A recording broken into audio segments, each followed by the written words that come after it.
तर मी घरच्यांना त्रास कमी देण्यासाठी सर ज्या लायब्ररीत मी अभ्यास केला होता त्या लायब्ररीचं मी असिस्टंट झालो. बरं. आणि त्या लायब्ररीचं मग मी सर म्हणजे असं सांगताना मला थोडं खराब पण वाटतं की मी 1 वर्ष पूर्ण लायब्ररी साफ करायचो सर रोज. आणि टॉयलेट वगैरे मी साफ केलेले लायब्ररीचे. माझ्या गावचे मित्र होते सोबत, त्यांनी पण मला मदत केलेली. मला तिथं लायब्ररी फ्री आणि मला त्या लायब्ररीचं जे सगळं काम करायचं 1000 रुपये भेटायचे सर महिन्याचे. बरं. बस. आणि फक्त फी वगैरे जमा करायची मुलांची आणि लायब्ररी थोडी मेंटेन ठेवायची, ते काम माझ्याकडे होतं. असिस्टंट म्हणून मी त्या लायब्ररीमध्ये होतो. काय 17-18 मुलं होती, त्यांची फी जमा करायची आणि बाकीचं काम करायचं आणि लायब्ररीतच झोपायचं. मी रूम सुद्धा केली नव्हती सर 1100 रुपये वाचवण्यासाठी. क्या बात आहे. 1100 रुपयाला रूम होती एका जणाला. आम्ही 4 जण राहायचो. 4500 रुपये भाडं होतं.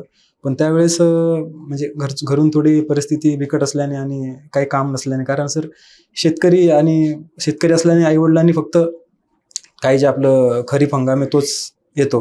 रब्बी हंगाममध्ये काही एवढं पीक येत नाही.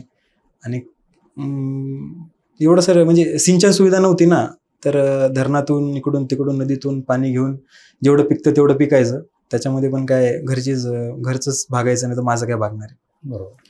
त्यामुळे सर मी ते लायब्ररीचं ते काम केलं.